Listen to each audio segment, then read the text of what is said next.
Dapatkan welcome bonus sebanyak $170 selepas mendaftar di Huobi dan anda boleh mula membeli kripto kegemaran anda. Cubalah sekarang di Huobi Global.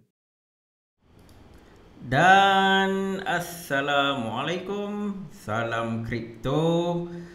Selamat datang semua, selamat datang ke dunia kripto bersama saya Ashraf. So hari ini market kembali menghijau, segar, mekar dan ramai yang dapat menarik nafas lega sedikit lah. So untuk pengetahuan semua, semalam saya dah buka grup Telegram untuk discussion. So kalau tuan-tuan puan-puan yang dah lama menunggu bila nak buka kan, so saya ada dah dapat moderator untuk tolong. So saya dah buka channel. So anything tuan-tuan puan-puan nak kongsi maklumat, nak kongsi info, discussion apa semua, dipersilakan asalkan jangan gaduh dalam grup. Itu saja. Okay, sebab grup ni memang saya nak keep it simple, keep it happy, and then keep it informative lah. Okay, so itu just some info on the group. So hari ini saya nak bincang juga tentang market manipulation. Mungkin ramai tertanya-tanya, apa hal ni asyik cerita pasal market manipulation ni kan, sejak harga drop kan sampai ni sekarang tengah pulih pun nak juga cerita market manipulation. Okay, dia satu benda adalah this is the fact. Ini adalah fakta, memang berlaku market manipulation. And number two, kenapa saya nak cerita adalah sebab ini bukan just cerita tentang market manipulation. Saya just nak tunjukkan some of the evidence dan juga macam mana tuan-tuan puan-puan boleh prepare so that lepas ini kalau berlaku situasi tiba-tiba market drop dengan skala besar 50%, 40% ataupun lepas ni tiba-tiba 60% kan.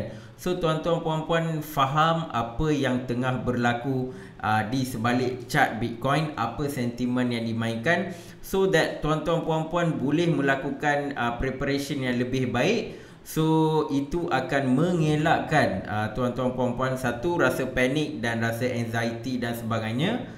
Itu dari sudut mental dan juga emosi lah. Dan yang kedua adalah dari sudut kewangan. Okay, so kita tengok carta Bitcoin hari ini. Okay, nampaknya Bitcoin naik, Ethereum naik lagi banyak 13%. So Ethereum memang dahsyat lah sejak dia break 4000. Walaupun dia drop, dia punya pergerakan memang agak dahsyat, memang agak tinggi daripada Bitcoin. And then Cardano kembali ke tempat keempat last kita Januari Februari. So dia dah ni balik. Binance perlu banyak juga dia kena buat catch up. Dogecoin, Papa Elon akan sentiasa pastikan Doge akan naik. The rest XRP. So XRP pun cases XRP ni ramai yang tanya saya apa cerita XRP dan sebagainya. So far apa yang saya faham adalah XRP punya side ada beberapa hujah yang membantu mereka lah. Okay, cuma kita kena tunggu keputusan muktamad dari US sebab kita tak tahu government US sekarang ni macam mana. Dia nak bagi juga SEC menang ke kan, ataupun adakah dia betul-betul adil. Sebab kalau tengok based on fact, nampaknya XRP ada strong argument against SEC. SEC nampaknya seolah-olah mereka macam cuba nak jatuhkan XRP, cuba nak attack market crypto secara halus kan. So memang saya personally hope XRP akan menang. Sebab apa? Sebab kita tak nak bila XRP kalah, dia akan buka floodgate and SEC akan target banyak lagi company. Dia boleh target Stellar ke, Chainlink ke, mana-mana company lah. So dia akan kucar-kacirkan sedikit market crypto. So that is something yang kita tak nak berlaku. So personally saya memang nak XRP menang case ni, to be very honest, sebab kita tak nak buka floodgate benda-benda lain lah. So dengan kemenangan XRP, dia akan bagi strong case untuk crypto juga. Okay, so Polkadot internet komputer baru launch terus dah top 10 kan. So itu adalah ni yang based on top tier coin. Okay, siapa yang ni Fee protocol naik kedai, ni semua stable coin ni. Semua stable coin. Then okay, So basically ramai coin yang tengah pumping lah. Terra tengah pumping, Nexo, sama juga SafeMoon pula pun tengah pumping kan. So banyak coin tengah recovery, and Matic especially memang dahsyat lah. Matic punya performance tu memang tabik lah dia punya performance. Dia boleh catch up balik dengan begitu cepat. Ada tak? Sepatutnya Matic paling atas. Betul, Matic 41.8%. Matic memang no joke lah. Sebab saya dekat TikTok bulan lepas masa tu, waktu harga 20 sen, saya ada buat video kan, memang nak beli Matic. Tapi tak tahu sekarang dah sampai $2. Memang ini antara, saya pun sebenarnya tak expect dia akan jadi $2. Saya ingatkan waktu 20 sen tu dia breakout maybe dalam 80 sen macam tu kan. Sekali sampai $2. Okay, Solana pun doing very good. So most of the coin sekarang tengah pick up, tapi subject to Bitcoin punya performance juga. Subject to Bitcoin punya performance. Sekarang ni market ramai yang masih berhati-hati, ramai yang tak tahu direction dia ke mana. Ada yang kata dead cat bounce. Kalau tengok TikTok sekarang ni, semua yang TikToker yang famous dekat crypto ni kata dead cat bounce. Maksudnya dia nak naik sikit-sikit, lepas tu dia drop lagi kan. Ada juga pandangan lain yang kata market akan buat recovery, buat macam V-shape. Not exactly V-shape, tapi mungkin dia akan get back to the price yang dia jatuh tu lah. So and then bull run akan berterusan. So dia ada dua pandangan. Tetapi based on apa yang saya nampak, pandangan yang paling banyak, sentimen yang paling kuat adalah dead cat bounce. Maksudnya dia akan naik sikit, maybe sampai 48k macam tu, lepas tu dia turun lagi bawah sampai 25k. Itu apa yang orang cakap lah. Jadi kita buka Bitcoin punya chart, so that kita boleh discuss lagi. So sejak dia drop lah 12 Mei ni dia start sejak raya. So then yang paling teruk ni 19 Mei. So every time dia memang trade dekat channel ni. Ni kita panggil descending rectangle channel lah, dekat channel ni. Dan dia cuba nak break, tapi pada 24 Mei semalam ke 2 hari lepas, dia berjaya break, and then dia turun. So this particular line dah jadi support level untuk dia. Then dia naik atas balik lah. So on a 1 hour chart ni, kita nampak pattern inverse head and shoulders. So inverse head and shoulders ni adalah pattern yang bullish lah, So nampaknya dia tengah naik, tetapi kita kena tengok the next support resistance line yang dia kena break. The next resistance line. Okay, so this is the next resistance line yang 40k ni, dia kena close above it. And then kita nak tengok boleh tak dia pergi ke 46k ni, 46k. So kalau dia pergi dekat 46k something this range, and then kita nak tengok adakah dead cat bounce tu akan berlaku. So kalau tengok on kejap saya besarkan sikit. Okay, kalau tengok on daily chart kan. So katakan dia naik kan.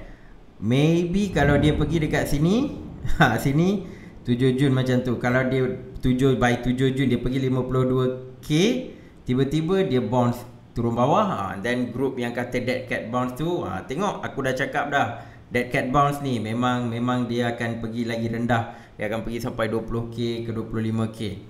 Ataupun dia pergi dekat kejap saya guna brush lah. Dead cat bounce ni kalau dia pergi sampai sini, then dia drop. So lagi satu possibility adalah dia buat V-shape recovery, dia break ni, and dia pergi dekat sini. That means the bull run is resumed. So sekarang ni keadaan masih 50-50. Tak ada siapa dapat predict dia akan pergi ke mana. Kita kena tengok sentimen apa yang akan dimainkan oleh media ataupun big whales. Okay, sekarang ni sentimen dia memang nampak sangat positif, sebab tu dia berjaya buat recovery semua. So kita nak tengok kalau this positive news dan sebagainya berterusan, maybe dia boleh buat V-shape recovery lah. Dan tengok-tengok, let's say kalau dia pergi dekat 50k ni, dekat 50k ni, tiba-tiba ada pula bearish news dan sebagainya, of course harga dia akan jatuh, kemungkinan besar akan jatuh. So tuan-tuan puan-puan, take note on the price target 46k dengan 51k. This zone is very important. Kalau dia turun bawah balik, then grup-grup yang kata dead cat bounce tu, betul lah kan, pandangan dead cat bounce tu betul lah, possibly dia akan lose dia punya kekuatan, and dia akan pergi test balik 30k ke, atau pergi lagi bawah 25k kan. So dia akan ambil satu consolidation period yang agak lama. Ataupun kalau dia close bawah 51k, 52 this part, then bullish momentum akan continue. Ramai yang akan confident balik, dan ramai yang akan cuba nak pushkan dia break 64k. Okay, so inilah antara dua senario yang possibly akan berlaku. Tak ada siapa boleh bagi tahu for sure dia akan turun balik, ataupun tak ada siapa boleh bagi tahu for sure dia akan pergi balik dekat 55k dan terus pergi all time high. Apa yang kita boleh gunakan adalah probability, and kita kena ambil perancangan lah based on that. Okay, so kalau kita kita hide drawing ni, drawing yang agak memeningkan. Okay, so let's say kita buka ni logarithmic curve.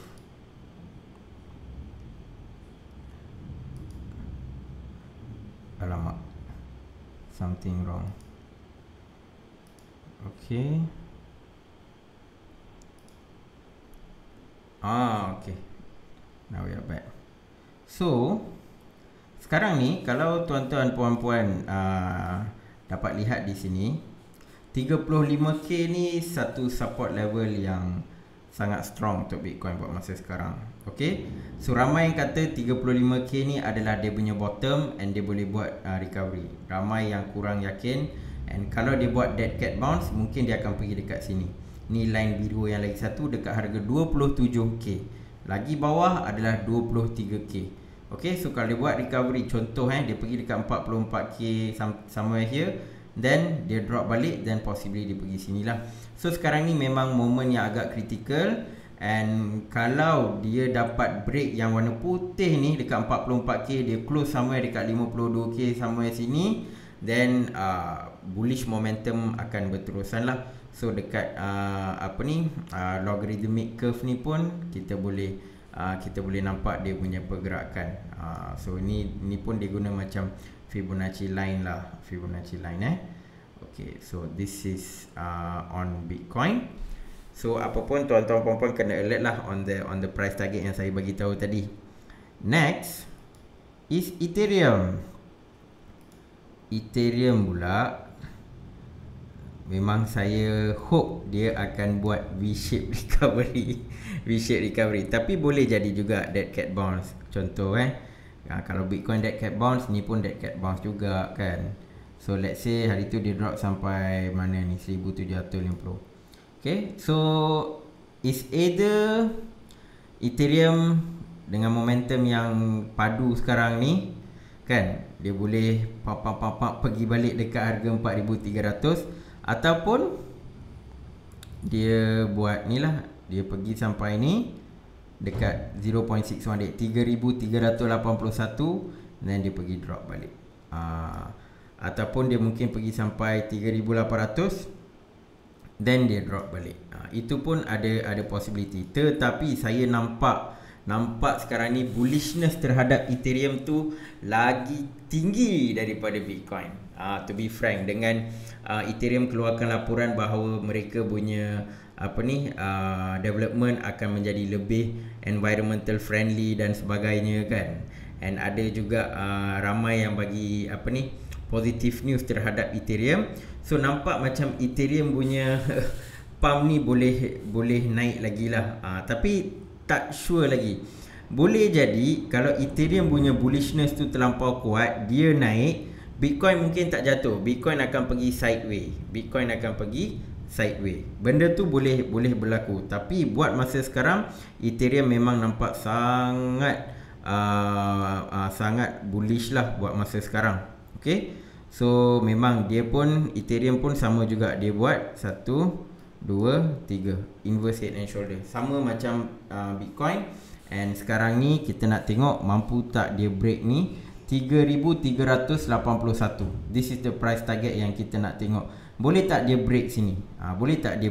Sebab all this while harga 3,300 ke 3,500 ni adalah dia punya resistance level yang sebelum ni lah. Resistance level yang dia cuba break lepas dia jatuh dengan mendadak. Lepas dia jatuh ni kan dia jatuh kan. Dia ada cuba nak break, tak dapat, dia jatuh. So yang ni kita nak cuba break. First level adalah 2,900, 3,000 lah. Nak jadikan cerita 3,000. Ethereum kena break ni dulu tuan-tuan dan puan. Next dia kena break 3,381, then 3,842. Kalau dia break 3,842, maksudnya bullish momentum dah kembali kepada Ethereum, and then mungkin dia boleh test 4,300. Okay, so ada lagi 3 layer ni Ethereum kena lepas.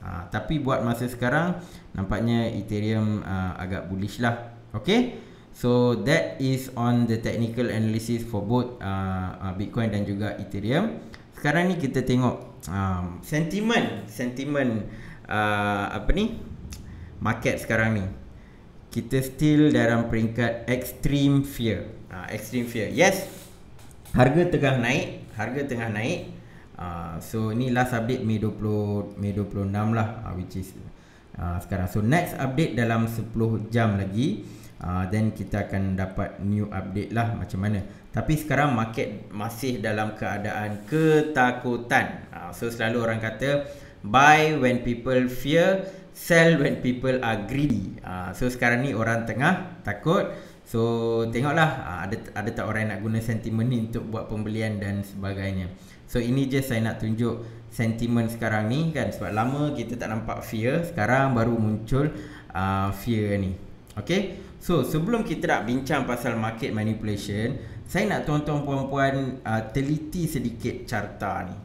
Just tengok kan, sebab apa yang saya nak bagi tahu ni nanti tuan-tuan puan-puan boleh relate dengan chart ni. Ini adalah pergerakan harga berdasarkan statement yang dikeluarkan oleh syarikat Guggenheim Partner.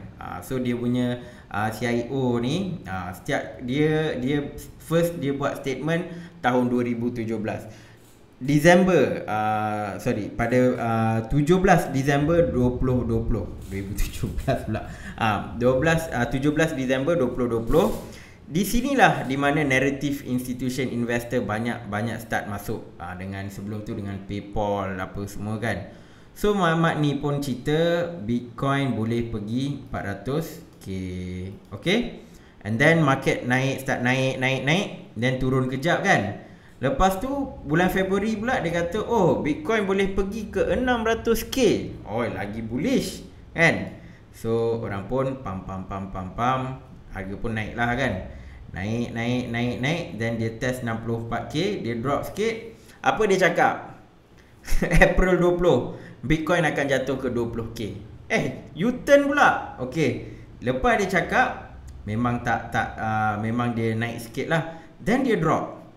Lepas tu sekarang ni Mei 20 lepas yang harga jatuh banyak, dia kata tulip mania ni bearish sentiment jugalah. Dia kata ibaratnya nanti macam dulu tulip mania kan, ramai beli bunga tulip kan, dan tiba-tiba bunga tu jadi worthless. So dia bagi lagi satu fight, tulip mania kan.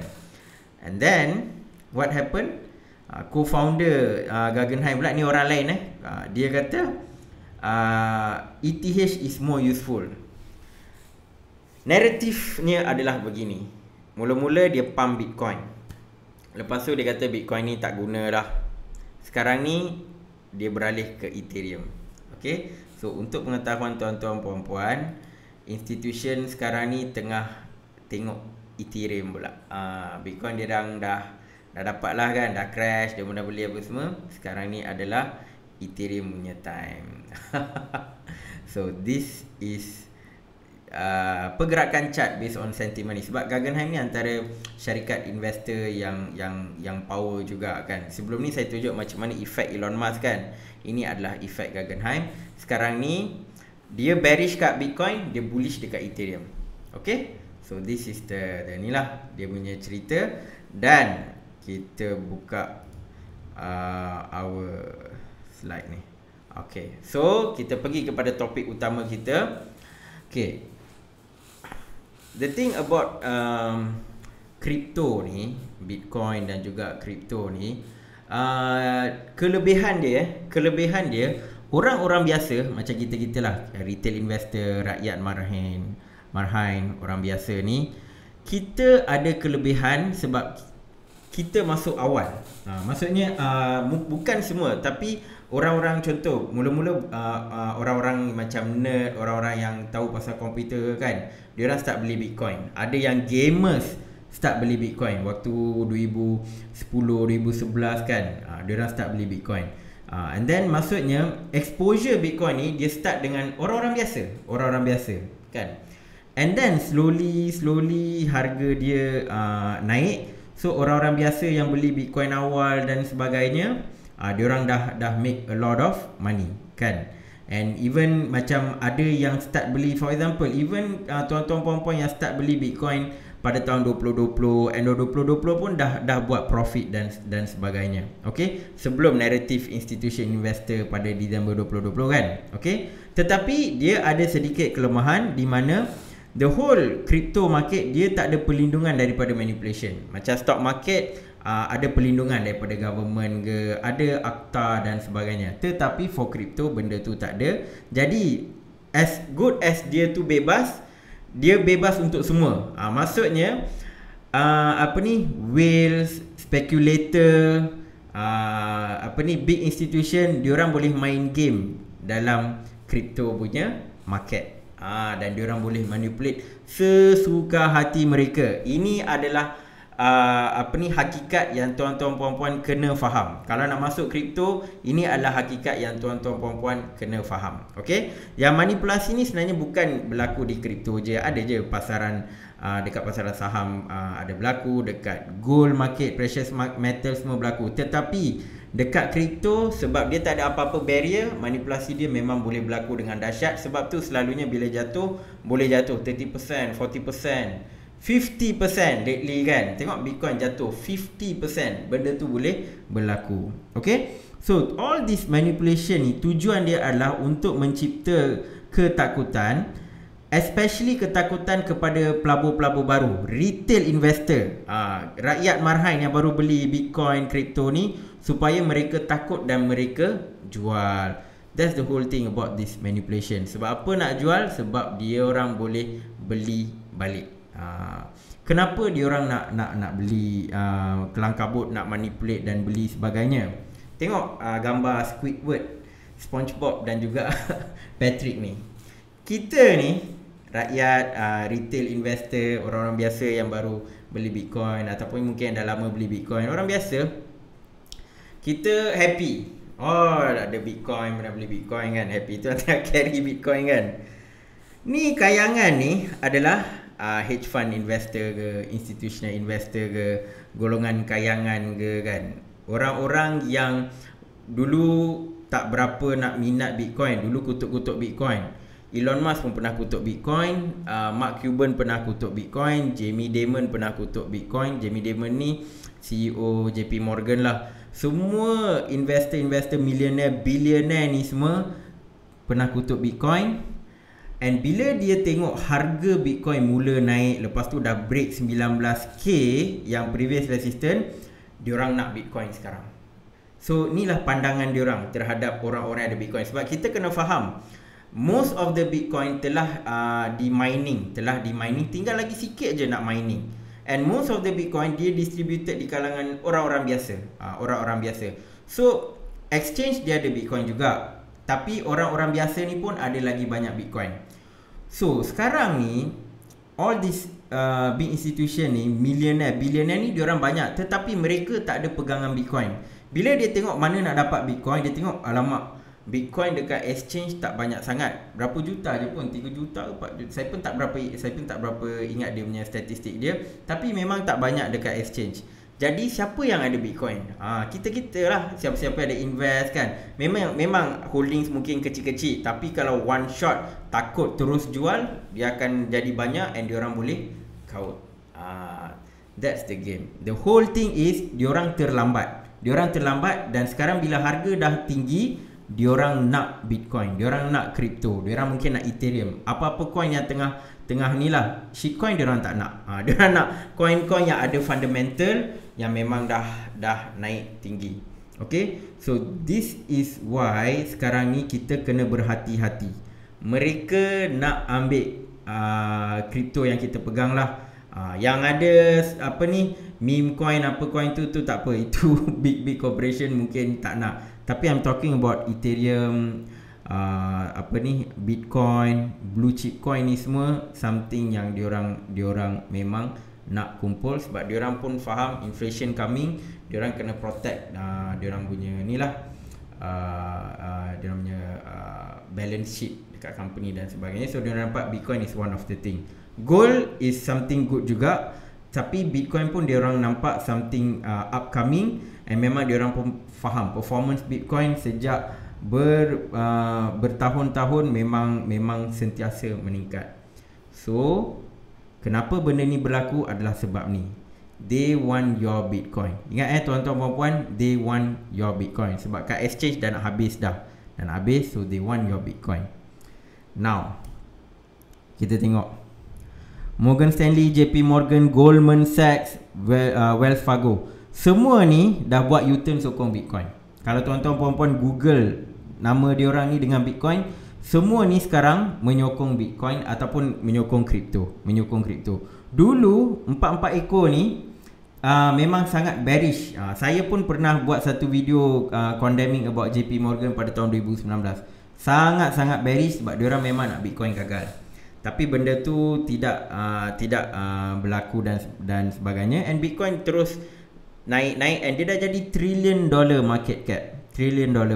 Dah pecahkan JP Morgan punya market cap. Okay, so apa yang berlaku sekarang ni adalah big investor, billionaire, millionaire dan sebagainya, mereka pergi ke bank ni, empat financial institution ni. Okay, so kalau tengok siapa pelanggan mereka adalah billionaire ni. So ni kata ni, JP Morgan to let clients invest in Bitcoin fund for first time. Kebanyakan millionaire diorang tak tahu nak beli macam mana. Sebab mungkin yalah, it's a bit complicated nak beli dekat Binance ke, ataupun nak beli dekat gunakan Trust Wallet ke, MetaMask ke. Millionaire ni diorang tak ada masa nak buat benda-benda ni. So diorang nak all these big financial institution ni untuk dapatkan Bitcoin. Sebab diorang nampak apa hal ni, budak baru nak up ni tiba-tiba ada Bitcoin ni kan. Ni apa ni, budak universiti ada Bitcoin ni semua, kita tak ada Bitcoin. Apa Bitcoin pula tengah naik kan. So diorang sebenarnya panik tapi dia taklah panik apa sangat. So diorang minta lah diorang punya yang 4 ekor macam financial institution ni untuk dapatkan Bitcoin. So it's not easy untuk 4 orang ni, sebab dia pun cari Bitcoin kat mana, banyak dah habis dah ni, exchange pun tak banyak mana pun kan. So memang diorang target orang-orang biasa yang memegang Bitcoin ataupun orang-orang new investor baru-baru masuk kan, sebab diorang dah pumpkan price. Orang yang baru masuk akan pumpkan lagi price tu. So diorang dah tahu dah.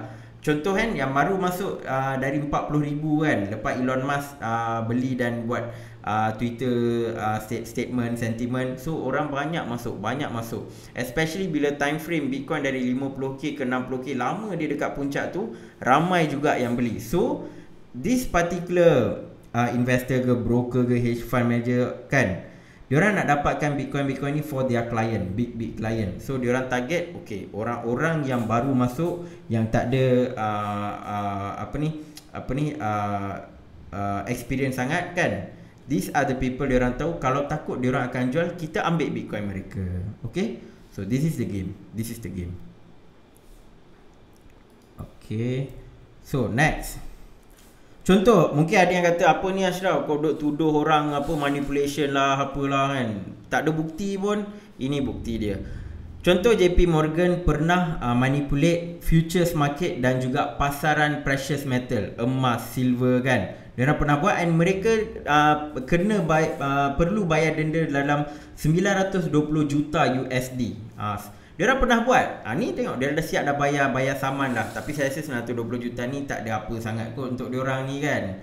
Tapi diorang pernah buat. So apa benda yang boleh menghalang mereka untuk buat dekat pasaran kripto kan? Sebab ni pasaran precious metal ni pun protected, diorang buat juga, tapi lepas buat bayar saman. Alah, macam kat Malaysia, golongan kayangan langgar SOP, bayar denda, settle, buat balik.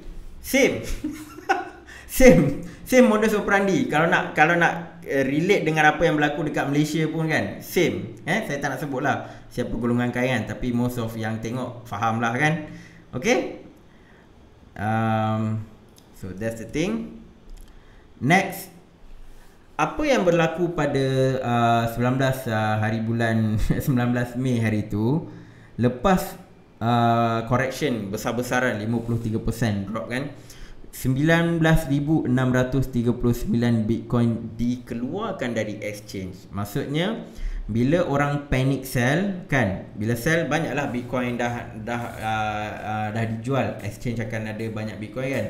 So big institution ni directly ataupun melalui broker ke atau melalui inilah hedge fund manager, diorang dah kaut dah 19,000 lebih kurang 20,000 Bitcoin lah, make it genap 20,000 Bitcoin, diorang dah transfer ke dalam wallet Bitcoin mereka.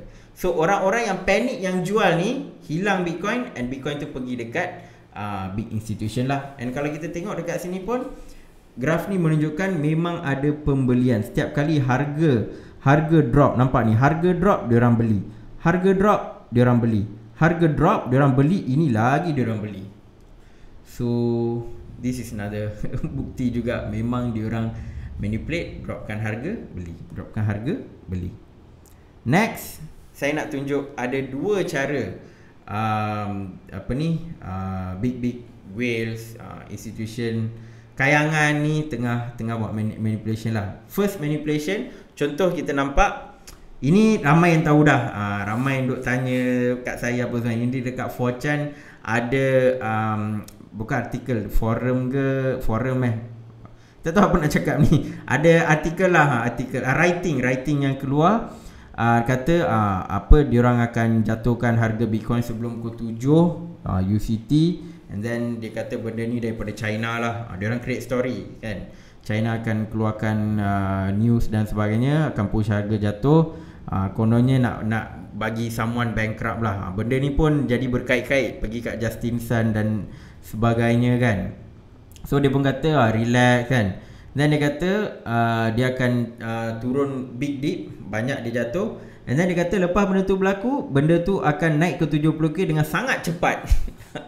Ni belum naik lagi 70k kan. So nampak tak? This is one of the way yang diorang boleh manipulasi. Benda, bukan nak kata benda ni betul atau palsu, bukan. Tapi bila benda macam ni berlaku, this is something serious lah. Maksudnya ada orang boleh just bagi tahu benda ni akan berlaku, then pop benda tu berlaku kan. So that's the thing. This is something serious, something yang agak worrisome, and tuan-tuan puan kena alert. Kena alert. Okay.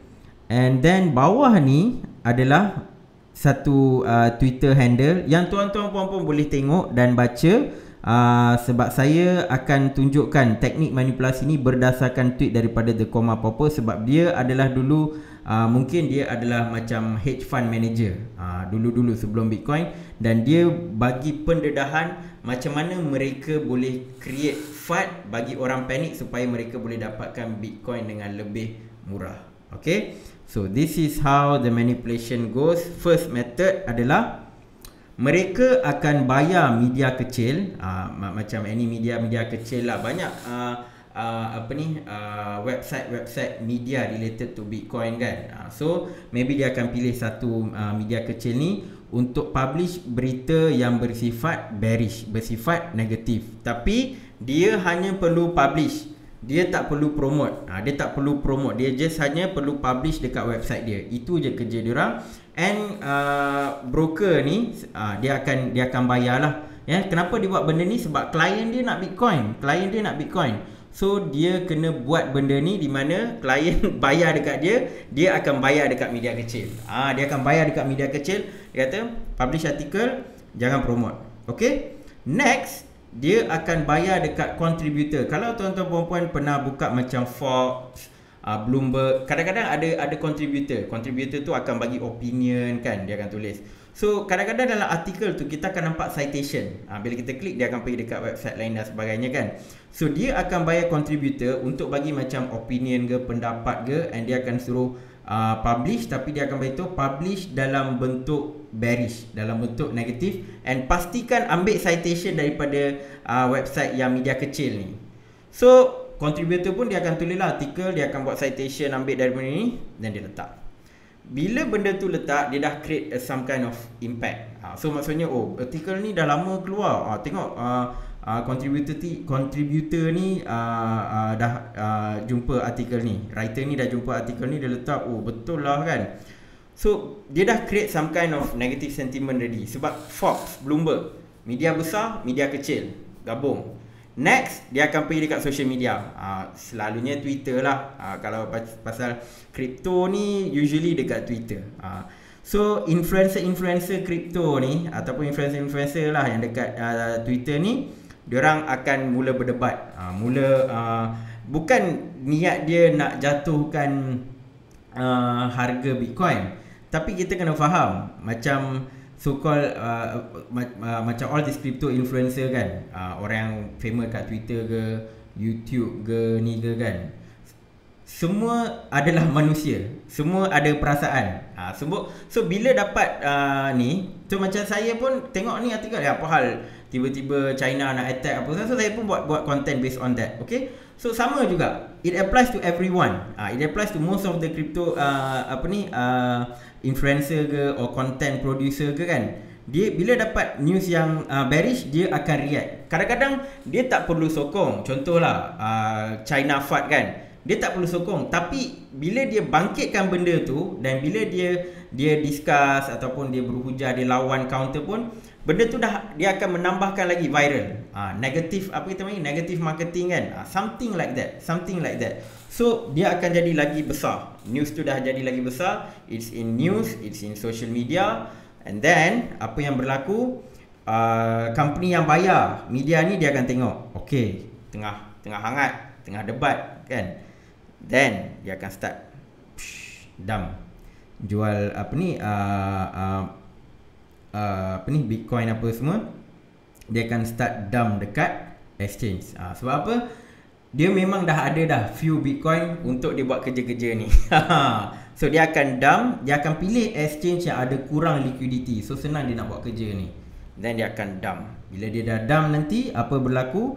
Harga akan drop, drop. And pelabur biasa ni, dia nampak news tapi dia pun tengah kelang kabut kan, pelabur biasa ataupun pelabur baru kan. Dia pun tengok apa jadi. Lepas tu dia buka chart, jatuh. Allahu Akbar kan.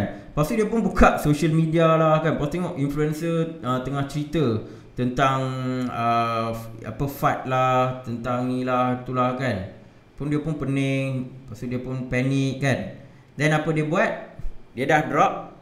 So pelabur-pelabur baru atau pelabur-pelabur kecil yang tak faham sentimen, tak faham game ni, diorang pun akan jual. So yang orang yang create the situation, dia dah jual dah, jatuhkan. Dan pelabur kecil jual lagi jatuh. Bila dah jatuh banyak, dia pun kaut lah. Dia pun akan beli untuk klien dia. And then klien dia happily akan dapat Bitcoin pada harga yang lebih murah. Sebab kita kena ingat, tak kira lah golongan kayangan ke, golongan biasa ke, institution investor ke, orang biasa ke kan, kita semua nak beli barang dengan harga yang murah. Itu adalah sifat kita sebagai manusia, kita nak murah kan. So bila dia tengok orang boleh beli harga dengan 30,000 kan, dia pun nak juga harga tu. Bila dia tengok 60,000, dia tahu lah mahal lah, boleh tak dapatkan dengan harga yang lebih murah. So diorang punya macam hedge fund manager ke, broker ke kan, diorang pun akan jatuhkanlah harga menggunakan taktik media. So this is how it works. So tuan-tuan dan puan, kena alert dengan this step. This step memang akan berlaku. So then tuan-tuan dan puan boleh faham lah. Ini memang dia nak tekan harga dah ni. Prepare. Macam tu. Next. Second stage of manipulation. Ini menggunakan kaedah leveraging lah. First step. Dia akan pinjam. So ni whales boleh buat. Whales ke big institution dia boleh buat. Dia akan pinjam Bitcoin dalam nilai 100 juta. Contoh 100 juta. Dan dia akan cost dia adalah 10 juta. And dia buat 10 times leverage. So sebab tu dia jadi 100 juta. Okay. So 100 juta. And then dia akan gunakan 10 juta in cash. And dia akan pergi dekat contoh Bybit ke atau any exchange yang tawarkan leverage trading lah. So dia akan buka short position. Short position maksudnya apa tuan-tuan dan puan? Harga Bitcoin akan jatuh. Maksudnya diorang predict harga akan drop. Dia akan buka short position. Let's say pada harga 60,000 Bitcoin. Contoh waktu harga 60,000 Bitcoin. And then dia akan jual 100 juta Bitcoin ketika trading activity rendah ataupun when low liquidity lah. Dia akan dump 100 juta Bitcoin yang dia dapat tu.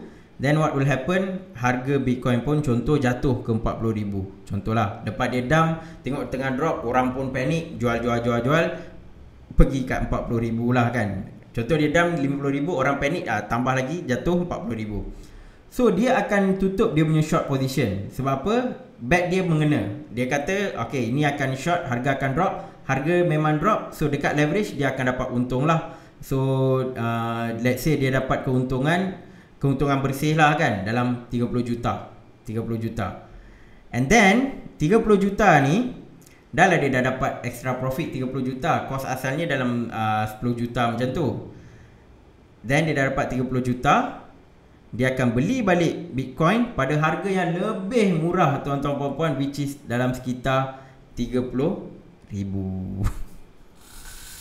So Bitcoin yang pelabur-pelabur kecil ni semua dah jual semua akan pergi dekat dia dan dia akan dapat beli dengan harga 30,000 lah. Ini yang teknik orang kata jangan masuk leverage, sebab kalau over leverage duit akan liquidated. Usually kalau liquidated, duit tu kita akan hilang lah. Kita akan hilang, duit tu pergi dekat exchange. So macam dia dah dapat profit 30 juta ni, dia pun belilah balik Bitcoin dekat dekat spot market. So that's how they play this game tuan-tuan dan puan. Satu kaedah media, satu kaedah teknik leverage. Sebab tu saya selalu pesan, kalau boleh mainlah di spot. Sebab leverage ni kadang-kadang ada sebab, macam ulama ke mufti ke, diorang haramkan leverage ni kan. Sebab this manipulation dah lah memang standard, tapi kalau dekat leverage lagi dahsyat dia punya impact. Sebab tu ramai yang hilang duit pada 19 Mei. Ramai yang hilang duit, dalam lebih kurang 500,000 orang liquidated. So itu amount yang banyak. And usually this kind of amount boleh menyebabkan masalah masalah macam masalah rumah tangga ke, and banyak lagi lah masalah lain kan. So this is the way kita kena berhati-hati. Okay. So saya dah cerita dah, ini antara dua manipulation. In future tak tahu, mungkin saya ada yang saya tak nampak terlepas pandang, tapi at least saya dah cover. This is the two yang memang sangat-sangat common. And tuan-tuan puan-puan memang boleh alert and take note, so that next time benda tu berlaku, tak perlu panik, tak perlu tanya saya apa semua kan. So tuan-tuan puan-puan dah tahu dah, anytime benda ni berlaku, tengok video ni, you can refresh balik, then you just relax, you ambil move yang strategik. Sebab kalau kita tahu permainan mereka, dia dalam orang kata apa, keep your friends close, but watch your enemy closer kan. Inilah tuan-tuan puan-puan kena buat. Okay. So apa antara benda yang tuan-tuan puan-puan boleh buat lah kan. Number one is fahamkan permainan diorang. Okay, they are not our friend. They are coming for your Bitcoin or Ethereum or other cryptocurrency. Tuan-tuan kena faham tu. Inilah permainan mereka. Yang kedua, ini standard. Invest dengan lebihan duit. Jangan invest gunakan duit-duit yang penting. Duit nak bayar contoh sewa rumah ke, Yalah, tuan-tuan puan tahulah kan. So duit yang lebihan, extra money, dan yang duit yang tuan-tuan puan afford to lose, itu tuan-tuan puan boleh gunalah. So nanti kalau terperangkap dalam permainan wheels ni pun, at least dia tidak mengakibatkan masalah yang serius on your side. Ketiga, jangan panik. Kalau benda ni dah berlaku kan, bila waktu market tengah down, manipulation tengah hangat kan, jangan panik dan sediakan risk management plan mulai sekarang. So saya pernah share profit taking strategy kan. So risk management plan pun tuan-tuan puan-puan, number one, you can always take profit whenever you nak. And number two, tuan-tuan puan-puan kena setkan stop loss. Contoh, beli dekat harga 100 USD. Contohlah any crypto 100 USD, mungkin stop loss boleh letak dekat 90 USD. Take profit pula mungkin dekat 120 USD ke kan. Tapi tak semestinya kena ambil. Cuma tuan-tuan puan-puan lepas, contohlah dia dah nak lepas 120, dia dah pergi 150, dia dah pergi 200. Letak juga profit level dekat 120, just in case kalau tuan-tuan puan-puan tak nak ambil profit, just nak nak naik sepanjang yang ni kan, tiba-tiba dia drop kan, at least kalau dia reach 120 tu, dia dah automatic akan jual, and at least tuan-tuan puan-puan dapat profit sedikit. So that's why always letak stop loss and take profit punya level. So this is part of the ni risk management plan lah. And then another risk management plan ni, tuan-tuan boleh diversify. Jangan letak everything in one crypto. Okay. And nombor 4 adalah tuan-tuan pun boleh tunggu market reda sedikit. Kadang-kadang kita tengok tengah drop, waktu tu kita nak beli kan. Sabar dulu, sebab kita tak tahu dia drop sampai ke sampai level mana, kita tak tahu. So tunggu market cool off a bit, and then tuan-tuan puan tengok structure market ni, boleh tak beli balik. Adakah nampak ada trend reversal, then tuan-tuan puan boleh beli balik lah. So but anytime tuan-tuan puan beli, letak take profit level, stop loss level. So nanti tuan-tuan tak perlu panik, sebab tuan-tuan puan dah tahu dah, kalau aku rugi, aku rugi 10%. Kalau aku untung, untung berapa persen. Okay, so bergantunglah dekat level mana yang tuan-tuan puan letak. Nombor 5, jangan beli shitcoin. Jangan beli shitcoin, sebab part of this thing happen adalah, saya pernah share dalam video yang lepas pasal market structure. Top adalah greed, and then dia jatuh kan. Dekat Bitcoin saya tak nampak benda tu happening, tapi dekat all this shitcoin, pump and dump coin ni saya nampak. Sebab the top is bila orang tamak apa semua kan, dia orang akan cakap dah jadi jutawan, ada yang kata Dogecoin millionaire lah dan sebagainya kan. So those thing bila dah kemuncak, dia akan jatuh. That's what another thing yang happen lah. So seboleh-bolehnya jangan beli shitcoin. And another thing, kalau ada drop yang sangat dahsyat, ataupun contoh tiba-tiba bearish market dah tiba kan, kalau confirm bearish market, shitcoin akan mati. Dan tuan-tuan akan ada satu coin yang tak berguna. So tuan-tuan puan-puan juga yang rugi. At least kalau coin tu ada fundamental yang kuat, Polkadot ke, Chainlink ke, Matic ke kan, altcoin yang fundamental kuat, the next bull run kan, tuan-tuan puan-puan at least dah dapat balik your investment. Although kena tunggu berbulan-bulan, bertahun-tahun, at least tuan-tuan puan-puan tak rugi. Okay. Dan yang terakhir adalah mindset. Tuan-tuan kena set upkan mindset fikir long term. Sebab kripto ni is, orang kata here to stay. Is here to stay. So memang dia punya roadmap dia memang sangat jauh lah. Sangat jauh. Kalau tanya Elon Musk, dia nak bawa kripto ni pergi Mars, pergi planet Marikh. Kita tak tahulah dia boleh buat ke tak. Tapi dari sudut thinking atau direction ni, sampai nak bawa ke planet Marikh, planet Mars tuan-tuan dan puan. Okay. So make sure long term goal lah. So tuan-tuan dan puan can be a position as a investor or trader. Jangan jadi gambler ataupun speculator. Gambler ni lah yang akan selalu interested dengan pump and dump coin, all this kind of thing. Biar profit tak banyak in the short term, tapi in the long term tuan-tuan puan boleh accumulate.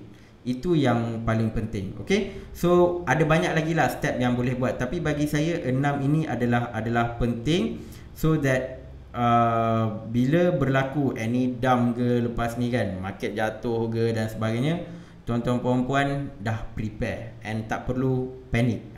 Orang Malaysia tak perlu panik dah. Pelabur-pelabur Malaysia dah steady, dah faham dah pergerakan market crypto, manipulation dan sebagainya lah. Okay. So this is the part yang saya nak share. So lepas ni saya rasa saya dah tak nak cerita tentang manipulation lah. Sebab ini memang saya nak bagi satu ending on this manipulation story. Satu ending yang mana lepas ni kalau berlaku pun tuan-tuan puan-puan boleh refer this particular video. In case ada any update pasal market manipulation, maybe saya buat satu video pendek dan sebagainya lah, just to keep you aware. Tapi the whole concept adalah ni, tuan-tuan puan-puan kena faham, banyak orang biasa ada kripto, big investor ataupun big institution ketinggalan, diorang nak kripto-kripto yang orang biasa ada. Itu je. And all this thing adalah satu helah untuk diorang dapatkan our cryptocurrency lah. Okay. So itu saja daripada saya. Dan tuan-tuan puan-puan, jangan lupa untuk share, subscribe channel ni, dan kalau boleh komen, and juga kita boleh berinteraksi di grup Telegram. Okay, itu saja daripada saya. Assalamualaikum dan salam kripto.